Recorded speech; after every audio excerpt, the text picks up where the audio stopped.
నమస్తే. ఇన్నాళ్ళు నన్ను సపోర్ట్ చేస్తూ, ఎంకరేజ్ చేస్తూ మీ ప్రేమని నాకు అందిస్తున్న ప్రతి ఒక్కరికి కృతజ్ఞతలు. అలాగే ఈ వీడియో కూడా ఖచ్చితంగా మీకు ఉపయోగపడుతుంది. లైక్, షేర్ అండ్ సబ్స్క్రైబ్ చేసి మీ సపోర్ట్‌ని నాకు అందించండి. అలాగే ఈ వీడియో పట్ల మీకున్న అభిప్రాయాన్ని కామెంట్ సెక్షన్‌లో కామెంట్ చేసి తెలియజేయండి. ఇప్పుడు వీడియోని చూద్దాం. జీవితంలో రకరకాల సమస్యలతో బాధపడుతున్నారా? ముఖ్యంగా ఆర్థిక సమస్యలతో సతమతమవుతున్నారా? ఎన్నో పరిహారాలు చేసి అలసిపోయారా? మంచి మార్గం దొరకాలని కోరుకుంటున్నారా? అయితే రండి, విశ్వాన్ని ఎలా అడగాలో తెలుసుకుందాం.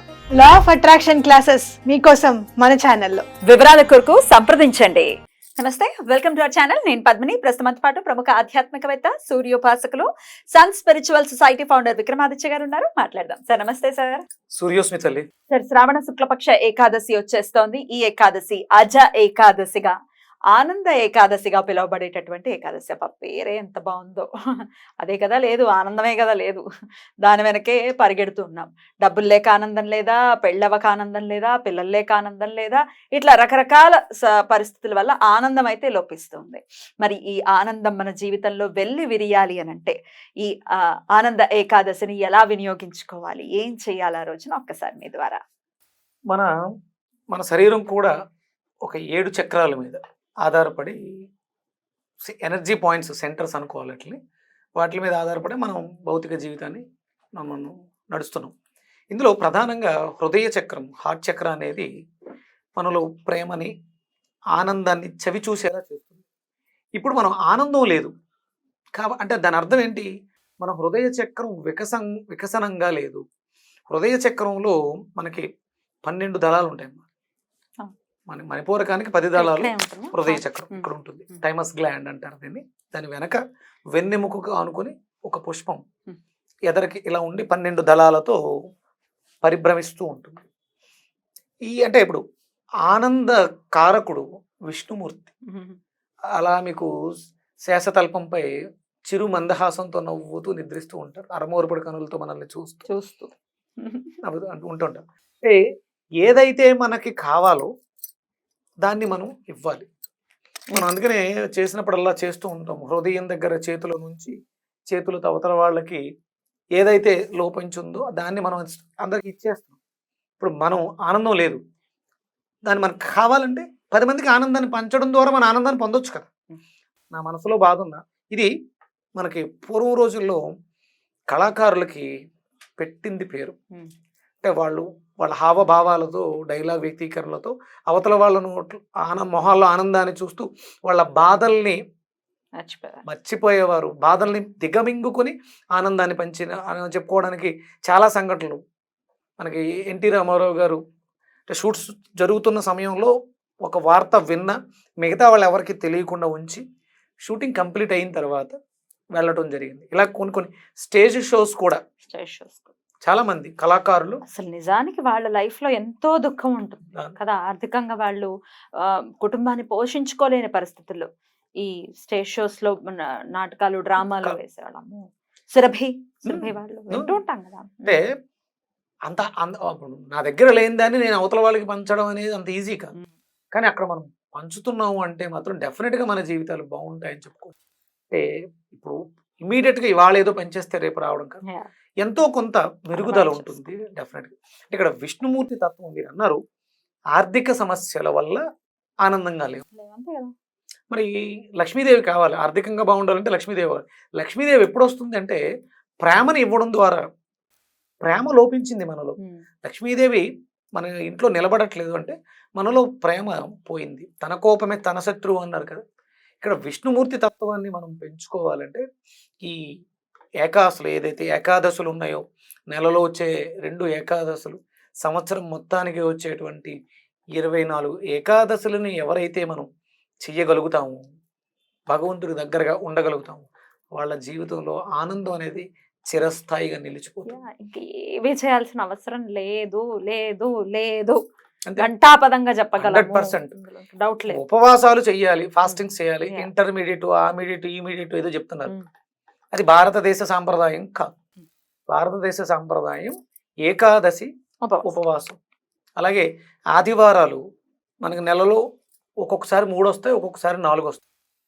ఆ రోజుల్లో తైలం వర్జించడం, అంటే నేతితో తాలింపు పెట్టుకోవడం, లేకపోతే సాత్వికమైనటువంటి పదార్థాలు భుజించటం. ఇప్పుడు పూర్తిగా ఉపవాసం ఉండాల్సిన అవసరం లేదు. ఒక పూట మనం తీసుకుంటూ ఫలాలను తీసుకుంటూ కూడా ఉపవాసం. కానీ ఏకాదశి ఉపవాసం అనేది ఎలాంటి ఆహారం లేకుండా ఓన్లీ మంచినీళ్ళు, మజ్జిగ ఇలాంటి వాటి మీద ఉపవాసం చేయటం. ఏకాదశి ఉపవాసాలు మానసిక ఆరోగ్యాన్ని, శారీరక ఆరోగ్యాన్ని కూడా ఇస్తాయి. ఖచ్చితంగా చేసుకోవాల్సిందే. అందుకే పని కట్టుకుని ప్రతి ఏకాదశికి గుర్తు చేసేటటువంటి ప్రయత్నం ఏంటంటే చెప్పగా చెప్పగా చెప్పగా మైండ్ లో ఖచ్చితంగా రిజిస్టర్ అవుతుంది. చేస్తున్నారు కూడా, వింటున్నారు, చేస్తున్నారు, మార్పులు వస్తూ ఉన్నాయి. కాబట్టి అలా ఒక్కరు చేసుకున్నా చాలు. ఒక్కళ్ళ జీవితంలో మార్పు తీసుకురాగలిగిన చాలా సంతోషం. ఇది మనకి అంటే ఆనంద ఏకాదశి శ్రావణ మాసంలో వస్తుంది. లక్ష్మీ అనుగ్రహం అంటే విష్ణు యొక్క సాయుధ్యాన్ని మనం పొందినప్పుడు లక్ష్మీదేవి చిరస్థాయిగా నిలిచిపోతుంది. ఎక్కడికి వెళ్ళదావిడ, మనం మన ఇంట్లోనే కూర్చోబెట్టుకోవచ్చు. ఎప్పుడు ప్రేమ మనలో ఉన్నప్పుడు, ఆనందం మనలో ఉన్నప్పుడు, మన దగ్గర ఉన్నదాన్ని జనాలకి పంచడం ద్వారా. చిన్న తులసి దళం, నేను మొన్న అగస్త్య సంహిత అనే ఒక పుస్తకంలో చదివాను. ఎంత త్వరగా దయాళువై ఆయన ప్రసన్నుడు అయిపోతాడు. మీరేమీ చేయక్కర్లే, ఒక చిన్న తులసి దళాన్ని స్వామి ఫోటో ముందు ఉంచి నమస్కారం చేస్తే ఏకాదశి అయిపోయింది. సాయంత్రం వరకు ఉపవాసం ఉండడం, సాయంత్రం కూడా దీపం పెట్టుకోవడం, నమస్కారం చేసుకోవడం, ఏమీ చేయలేం, ఏం అక్కర్లే. ఓం నమో నారాయణాయ సరిపోతుంది. అద్భుతం. ఖచ్చితంగా ఇది చేసుకుని ఉపవాసం ఉండగలిగిన వాళ్ళు ఖచ్చితంగా, ఒకవేళ ఓపిక ఉంది మేము చేయగలము అనుకుంటే చక్కగా చేసుకుని ఇక్కడ ఈ ఆనంద ఏకాదశిని పురస్కరించుకుని ఒక 24 ఏకాదశులు చేస్తాం అని దండం పెట్టుకుని స్టార్ట్ చేసుకుని తులసి దళాన్ని ప్రతినిత్యము కూడా తులసి దళాన్ని మీరు పెట్టి చూడండి. అంటే ఇళ్లలో చాలా, నేను అది చదివిన తర్వాత అనుకున్నాను చెప్పాలని, సందర్భం ఈ రకంగా వచ్చింది. కంపల్సరీ తులసి వనం ఉండాలి, తులసి మొక్కలు ఉండాలి ప్రతి ఇంట్లో కూడా.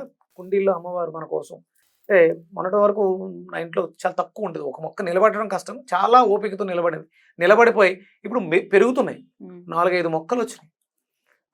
ఇది అగస్త్య సంహిత చదివిన తర్వాత ప్రతినిత్యము కూడా సాలగ్రామంలో ఉన్నటువంటి స్వామికి తులసి దళాన్ని సమర్పిస్తూ ఉన్నాను.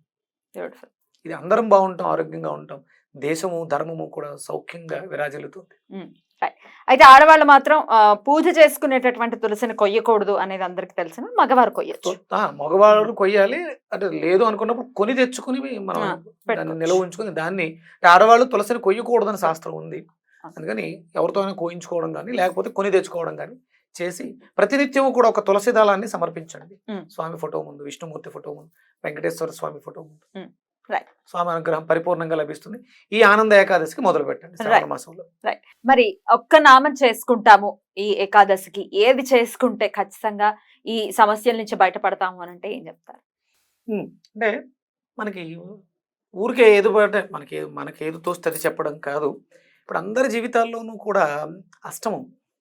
ఇప్పుడు నేను మామూలుగా చెప్తూ ఉంటాను, సూర్యాష్టాక్షరి మంత్రాన్ని చెప్తుంటాను. కానీ ఇక్కడ నారాయణుడు, శ్రీమన్నారాయణుడు, ఓం నమో నారాయణాయ, ఈ అష్టాక్షరి మంత్రం మన జాతకంలో ఉన్నటువంటి అష్టమ దోషాలకి, అష్టమ స్థానంలో ఉన్నటువంటి దోషాలకి పరిహారం లభిస్తుంది మీరు ఆ నామాన్ని చేయడం ద్వారా. అలాగే మనకి ఇది గురువారం కూడా వస్తుంది కాబట్టి పసుపు వస్త్రాలు ధరించి, ఆ రోజంతా కూడా పసుపు వస్త్రాలు ధరించి ఈ నామాన్నితో పాటు గురుడికి సంబంధించినటువంటి బీజాక్షరాలు ఒక చిన్న సంపుటీకరణ చేద్దాం. సంపుటీకరణ గురుగ్రహానికి బుధగ్రహానికి కలిపి బీజాక్షర సంపుటీకరణ చేయొచ్చు, ఇబ్బంది ఏమీ లేదు. అంటే గురువు గారు ఇచ్చినటువంటి వెసులుబాటు అది. ఆ మంత్రాలు చేస్తూ అంటే మనకి బుధుడికేమో బ్రాహ్మ్, గురుడికేమో గ్రామ్. ఇది గణపతి మంత్రము, గురుడి మంత్రము. ఈ సంపుటీకరణ చేసుకోవచ్చు. ఆనందం అన్నారు కదా, ఆనందం ఆత్మతత్వం చెందుంటుంది కాబట్టి బుధుడికి గురుడికి మధ్యలో రవి మంత్రాన్ని, బీజాన్ని కలుపుకొని ఓం బ్రాం హ్రీం గ్రామ్ బృహస్పతయే నమః, ముగ్గురిని సింపుల్ గా చేసుకోవచ్చు. ఈ మంత్రాన్ని పారాయణం చేయడం ద్వారా 108 సార్లు సరిపోతుంది. రైట్, చేసుకుంటే ఖచ్చితంగా గురు బుధ సూర్య రవి, బుధ రవి గురుగ్రహాల యొక్క అనుగ్రహం. ఓం బ్రాం హ్రాం గ్రామ్ బుధ రవి బృహస్పతయే నమః, ఈ మంత్రాన్ని 108 సార్లు పారాయణం చేయడం ద్వారా 3 గ్రహాల యొక్క అనుగ్రహం లభిస్తుంది. రైట్, మేజర్ గ్రహాలు డెఫినెట్ గా చాలా అద్భుతంగా. మనకి ఇందులో ప్రతి నెలలోనూ రవి మారుతూ ఉంటాయి. ఉమ్, ఇప్పుడు గురుగ్రహం వచ్చి ఉమ్, మనకి 2వ ఇంట్లో వృషభం. కాలపురుష గ్రహం కాబట్టి అక్కడ వ్యయంలో ఉన్నాడు ఆయన. ఉమ్. వ్యయంలోకి వస్తాడు బుధుడు. ఆ దోషాన్ని కూడా తీర్చేస్తుంది ఈ ఏకాదశి చేసుకోవడం. డెఫినెట్లీ చాలా అద్భుతంగా వివరించారు. డెఫినెట్ గా ఈ అజ ఏకాదశిని లేదా ఆనంద ఏకాదశిని ప్రతి ఒక్కరూ కూడా వినియోగించుకోవాలి. ఆనందాలు వాళ్ళ జీవితాల్లోకి రావాలని మనస్ఫూర్తిగా కోరుకుంటూ కృతజ్ఞతలు సార్. నమస్కారం. సూర్యోస్మితల్లి.